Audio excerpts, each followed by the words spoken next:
ఆదికాండము 19వ అధ్యాయము. ఆ సాయంకాలమందు ఆ ఇద్దరు దేవదూతలు సొదొమ చేరునప్పటికి లోతు సొదొమ గవిని యొద్ద కూర్చుండియుండెను. లోతు వారిని చూచి వారిని ఎదుర్కొనుటకు లేచి సాష్టాంగ నమస్కారము చేసి, నా ప్రభువులారా, దయచేసి మీ దాసుని ఇంటికి వచ్చి రాత్రి వెళ్లబుచ్చి కాళ్లు కడుగుకొనడి. మీరు పెందలకడ లేచి మీ త్రోవను వెళ్లవచ్చుననెను. అందుకు వారు, అలాగు కాదు, నడివీధిలో రాత్రి వెళ్లబుచ్చెదమని చెప్పిరి. అయినను అతడు మిక్కిలి బలవంతము చేసినప్పుడు వారు అతని తట్టు తిరిగి అతని ఇంట ప్రవేశించిరి. అతడు వారికి విందు చేసి పొంగని రొట్టెలు కాల్చగా వారు భోజనము చేసిరి. వారు పండుకొనక ముందు ఆ పట్టణస్థులు, అనగా సొదొమ మనుష్యులు, బాలురును వృద్ధులును ప్రజలందరును నలుదిక్కుల నుండి కూడివచ్చి ఆ ఇల్లు చుట్టవేసి లోతును పిలిచి, ఈ రాత్రి నీ యొద్దకు వచ్చిన మనుష్యులు ఎక్కడా? మేము వారిని కూడినట్లు మా యొద్దకు వారిని వెలుపలికి తీసుకుని రమ్మని అతనితో చెప్పగా, లోతు వెలుపల ద్వారమునొద్దనున్న వారి దగ్గరకు వెళ్లి తన వెనుక తలుపు వేసి, అన్నలారా, ఇంత పాతకము కట్టుకొనకుడి.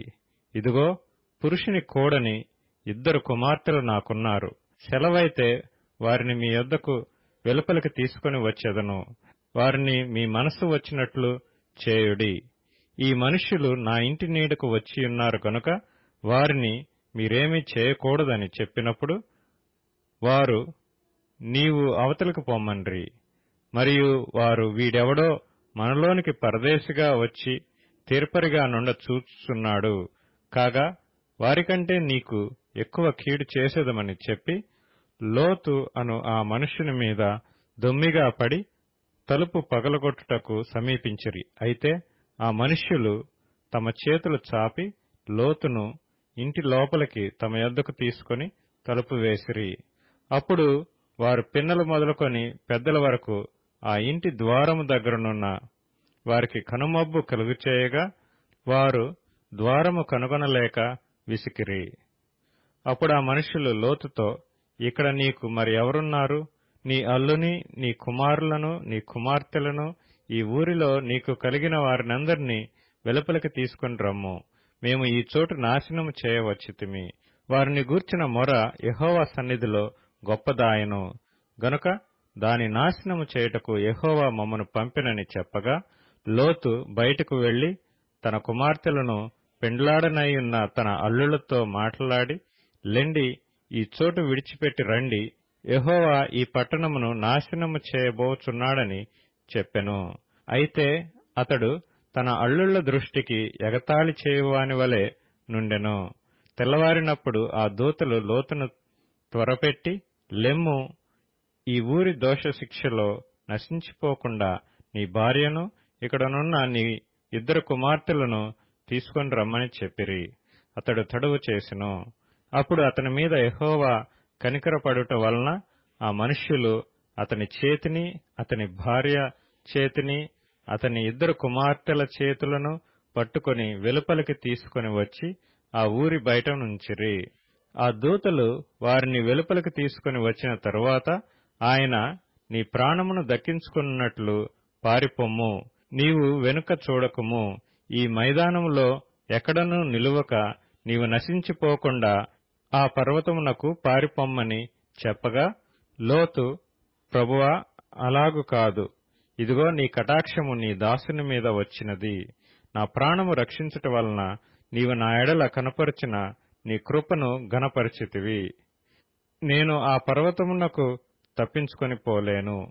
ఈ కీడు నాకు సంభవించి చచ్చిపోవుదనేమో. ఇదిగో, పారిపోవుటకు ఈ ఊరు సమీపములో ఉన్నది. అది చిన్నది. నన్నక్కడికి తప్పించుకొని పోనిమ్ము. అది చిన్నది కదా, నేను బ్రతుకుదునని చెప్పినప్పుడు ఆయన, ఇదిగో, నీవు చెప్పిన ఈ ఊరు నాశనము చేయను. ఈ విషయంలో నీ మనవి అంగీకరించితిని. నీవు త్వరపడి అక్కడికి తప్పించుకొని పొమ్ము. నీవక్కడ చేరు వరకు నేనేమియూ చేయలేననెను. అందుచేత ఆ ఊరికి సోయరు అను పేరు పెట్టబడెను.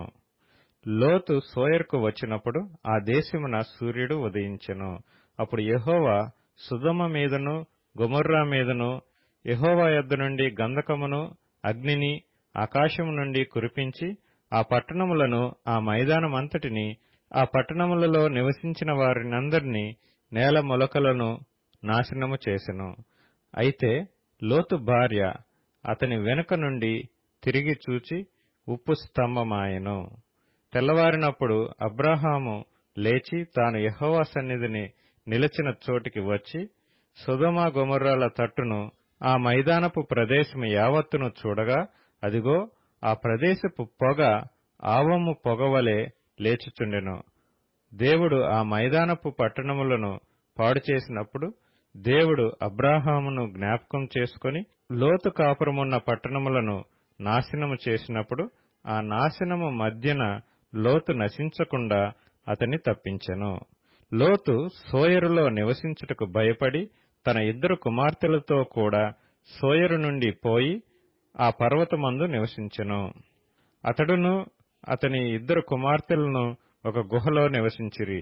అట్లుండగా అక్క తన చెల్లెలతో, మన తండ్రి ముసలివాడు, సర్వలోక మర్యాద చొప్పున మనతో పోవుటకు లోకములో ఏ పురుషుడునూ లేడు. మన తండ్రికి ద్రాక్షారసము త్రాగించి అతనితో శయనించి మన తండ్రి వలన సంతానము కలుగజేసుకొందము రమ్మని చెప్పెను. ఆ రాత్రి వారు తమ తండ్రికి ద్రాక్షారసము త్రాగించి తరువాత అతని పెద్ద కుమార్తె లోపలికి వెళ్లి తన తండ్రితో శయనించెను. కాని ఆమె ఎప్పుడు శయనించెనో ఎప్పుడు లేచిపోయినో అతనికి తెలియలేదు. మరునాడు అక్క తన చెల్లెలిని చూచి, నిన్నటి రాత్రి నా తండ్రితో నేను శయనించితిని, ఈ రాత్రి అతనికి ద్రాక్షారసము త్రాగించిన తరువాత నీవు లోపలికి వెళ్లి అతనితో శయనించుము, అలాగున మన తండ్రి వలన సంతానము కలుగు చేసుకొందమని చెప్పెను.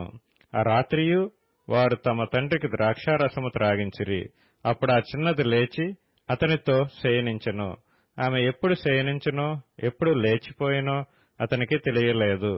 అలాగున లోతు యొక్క 2 కుమార్తెలు తమ తండ్రి వలన గర్భవతులైరి.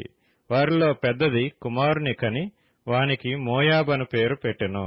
అతడు నేటి వరకు మోయాబీయులకు మూల పురుషుడిగా ఎంచబడును. చిన్నది కూడా కుమారుని కని వానికి బెన్నమ్మి అని పేరు పెట్టెను. అతడు నేటి వరకు అమ్మోనీయులకు మూల పురుషుడిగా ఎంచబడును.